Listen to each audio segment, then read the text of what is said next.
دو آدمی حج کے لیے گئے ہوئے تھے،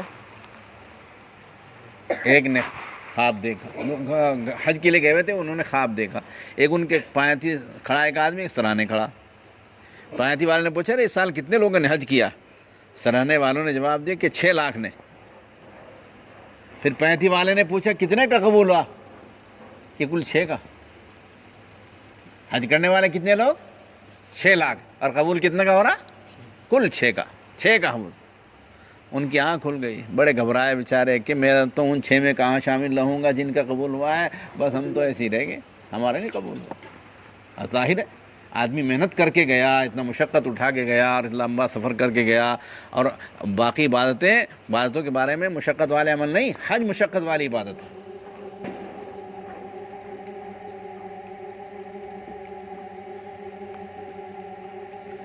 تو وہ بیچارے پریشان، پھر تھوڑی دیر کے بعد انہیں نیند آ گئی، پھر وہ خواب دیکھ رہے، ایک پینتی کھڑا، ایک سرانے کھڑا۔ پینتی والا پوچھ رہا ہے کتنوں نے حج کیا؟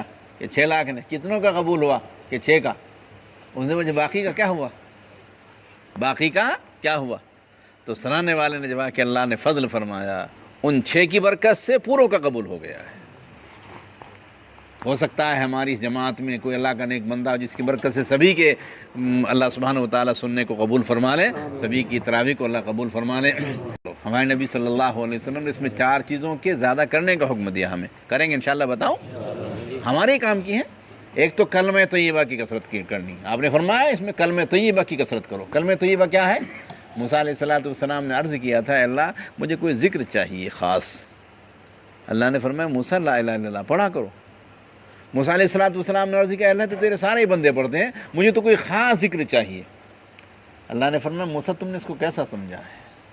ایک پلڑے میں اس کو رکھ دو، دوسرے پلڑے میں 7 آسمان 7 زمینیں میرے علاوہ سارے رکھ دو، کلمے والا پلڑا جھک جائے گا، اتنا قیمتی کلمہ ہے۔ کریں گے انشاءاللہ اس کا ورد۔ ہاں بھائی یاد رکھو، چلتے پھرتے مزاج بنا لو پڑھنے کا، اللہ اللہ کرنے کا۔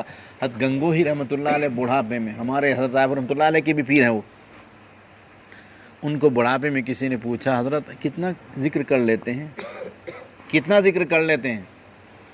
حضرت ہمارے بھائی بوڑھا ہو گیا، اب چلا نہیں جاتا، پھرا نہیں جاتا، اٹھا نہیں جاتا، کچھ نہیں ہوتا، اب کیا کر سکتا ہوں میں؟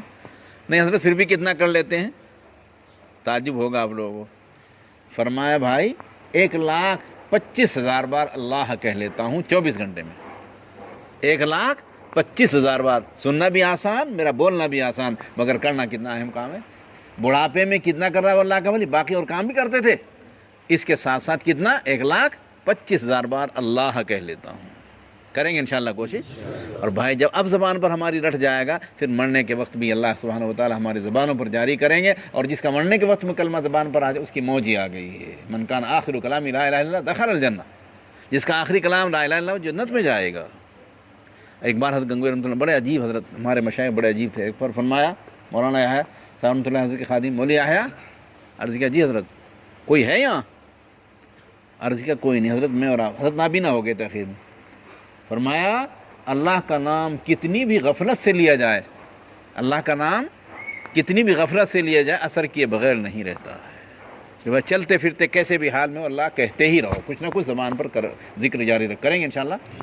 دوسرا کام جسے ہمیں ہمارے رب نے کثرت سے کرنے کا حکم دیا ہے، استغفار ہے، اپنے گناہوں کی معافی مانگنا ہے۔ چاہے تو اردو میں اگر کسی کو عربی والا استغفار یاد نہیں، استغفر اللہ ربی من کل ذنب واتوب الیہ، استغفر اللہ الذی لا الہ الا هو الحی القیوم واتوب الیہ، یا رب اغفر وارحم وانت خیر الراحمین، لا الہ الا انت سبحانک انی کنت من الظالمین۔ یہ سب استغفار ہیں، کوئی سب ان میں سے زبان پر کہو۔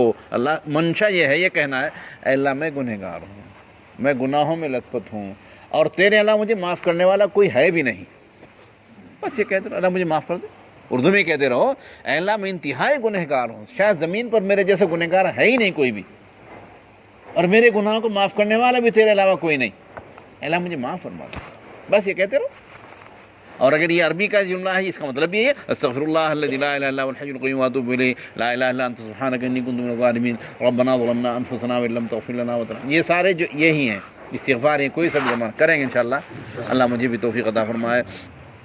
خاص وقت میں توبہ بھی کرو، کسی وقت میں تڑک میں آ کر، اس وقت تھوڑا سا اپنی سحری کا وقت ہے تو سحری جلدی کھا لو۔ ہمارے شیخ نزار فرید احمد برکاتہ فرمایا کرتے ہیں، لوگ تو کہتے ہیں ارے بھائی جلدی نماز پڑھو، اطمینان سے کھانا کھائیں گے۔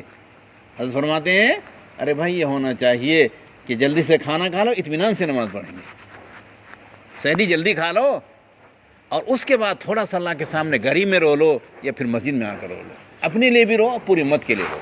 پوری امت کہاں جا رہی ہے اس کا ہمیں فکر کرنا ہے، ہم یہاں بیٹھے فکر کریں گے، اللہ ہمیں اس فکر پر ثواب عطا فرمائیں گے انشاءاللہ۔ حضرت مولانا الیاس صاحب رحمۃ اللہ نے وہاں بنگلے والی مسجد میں فکر کیا، ساری دنیا میں آپ کا فکر گونج رہا ہے، ساری دنیا میں گونج رہا ہے، ساری دنیا میں، اللہ ہمیں بھی اس فکر میں شامل فرما رہا ہے۔ تو دوسرے کام استغفار، تیسرا کام جنت کا طلب، جنت کو اللہ سے مانگے، اللہ ہمیں جنت عطا فرمائے۔ کیسی جنت ہے؟ نیند تو نہیں آ رہی آپ لوگوں کو؟ آ رہی؟ کچھ شاید ادھر کے لوگ ہیں مٹھائی کی زیادہ انتظار ہے۔ اللہ سبحانہ تو جنت بنائی تو جبریل علیہ السلام کو بھیجا، جب جبریل جنت دیکھ کے آؤ کیسی ہے، جنت دیکھ کے آئے، پوچھا اللہ نے اے جبریل کیسا پایا جنت کو؟ اور اس کے اللہ ایسی خوبصورت ہے، ایسی جگہ ہے جنت، کوئی جنت میں جائے بغیر رہے گا نہیں، ساری دنیا جنت میں جائے گی۔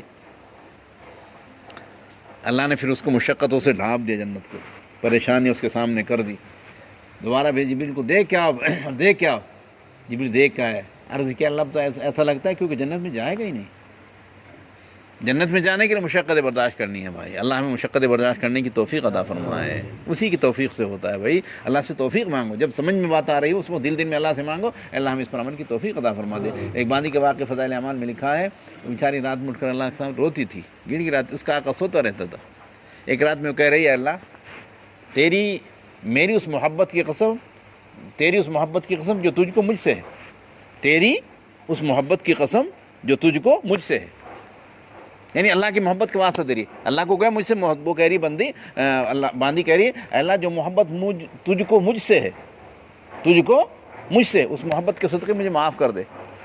وہ لقمہ دے رہا ہے، سو رہا ہے، پڑا آقا ہوا، ایسے کیوں کہہ رہی؟ تو یہ کیا پتہ اللہ کو تجھ سے محبت ہے کہ نہیں؟ ہاں یہ کہہ سکتی ہے تو اللہ میری محبت کے صدقے جو مجھ کو تجھ سے، تجھے اپنی محبت کو بتایا کہ تجھے اللہ سے محبت ہے، لیکن اللہ کی محبت کا تجھے کیا پتہ؟ باندھی نہیں تھی بڑی اللہ کی ولی ہے، تو اس نے کہا بات میرے آقا ایسا نہیں جو تم کہہ رہے ہو، جیسے میں کہہ رہے ہو ویسا ہی ہے، میرے رب کو مجھ سے محبت ہے، کیوں؟ اس لیے اگر میرے رب کو مجھ سے محبت نہ ہوتی مجھے اپنے سامنے کھڑا نہ کرتا، تو یہ میٹھی نیند نہ سلاتا۔ میرے رب کو مجھ سے محبت ہے تو بھائی جو مسجد میں آ رہے ہیں ان کو اللہ سے محبت ہے، اللہ کو ان سے محبت ہے، گھر میں مصلی پر بیٹھ گئے اللہ کو محبت ہے ہم سے، اگر ہم گھر میں بھی مصلی پر بیٹھ کر اللہ کے سامنے رو رہیں گے تو اللہ کو ہم سے محبت ہے، اللہ ہمیں اس محبت کی قدر کرنے کی توفیق عطا فرمائے۔ تو تھوڑی دیر سحری کا وقت بچا کر جلدی سے فارغ ہو کر یا فارغ ہونے سے پہلے مسجد میں آ جاؤ، اور نہیں تو پھر اپنے گھر میں ہی تھوڑی دیر اللہ کے سامنے 2-4 رکعت پڑھ کر اللہ کے سامنے رو، گڑ گڑاؤ، اپنے بھی گناہوں کی معافی مانگو، پوری امت کی گناہوں کی معافی مانگیں گے انشاءاللہ۔ ہاں، چوتھی چیز جہنم سے پناہ چاہیے۔ جب جہنم کو پیدا کیا جبریل کو اللہ نے بھیجا، جاؤ دیکھ آؤ جہنم کیسی ہے میری، گئے جہنم کی آگ کو دیکھا، جہنم کے سانپوں کو دیکھا، جہنم کے بچھوں کو دیکھا، جہنم کی طرح طرح کی تکلیفوں کو دیکھا، عرض کیا یا اللہ ایسا نہ ہوتا جہنم میں کوئی جائے گا ہی نہیں، ایسی مشقتیں ایسی پریشانیاں جہنم میں۔ پھر اللہ نے اس کو شہوتوں سے ڈھانپ دیا، آرام کی اس کے سامنے کر دی، ہر طرح کی آسائش اس کے نام میں لگا دی۔ اب دیکھ کیا ہو، جب گئے دوبارہ جبریل کہا، عرض کیا اللہ اب تو ایسا لگتا ہے کوئی جہنم میں جائے بغیر رہے گا ہی نہیں۔ اس لیے بھائی جہنم سے پناہ چاہنے کی ضرورت ہے، اللہ ہم کو جہنم سے پناہ عطا فرمائے۔ اور بس اخیر میں ایک بات عرض کر دوں، ہمیں اپنے بچوں کو حافظ بنانے کی فکر بھی کرنی ہے، کریں گے انشاءاللہ۔ ہاں، جو حافظ بنانا چاہے اس کو چاہے کہ حافظوں کی قدر کرے، وہ کس کی قدر کرے بھائی؟ حافظوں کی قدر کرے، امام صاحب کی قدر کرو۔ ایک واقعہ لکھا ہے چھوٹا سا، ایک بادشاہ کے یہاں ایک عالم آ گئے، تو بادشاہ ان کو رخصت کرنے کے 7 قدم چلے، بادشاہ ان کو رخصت کرنے کے لیے 7 قدم ان کے پیچھے چلے۔ رات کو خواب میں حضور اکرم صلی اللہ علیہ وسلم کی زیارت ہوئی بادشاہ کو، آپ نے فرمایا تو نے میرے ایک عالم کی قدر کی ہے، تو اس کی چھوڑنے کے لیے 7 قدم چلا ہے، میں نے تیری 7 پشتوں میں بادشاہت لکھ دی ہے، تیری 7 پشت کے لوگ بادشاہ رہیں گے۔ تو بھائی اگر ہم اپنے بچوں کو حافظ بنانا چاہتے ہیں تو ہمیں حفاظ کی قدر کرنی ہے، علماء کی قدر کرنی ہے، اللہ ہمیں علماء کی حفاظ کی قدر کرنے کی توفیق عطا فرمائے۔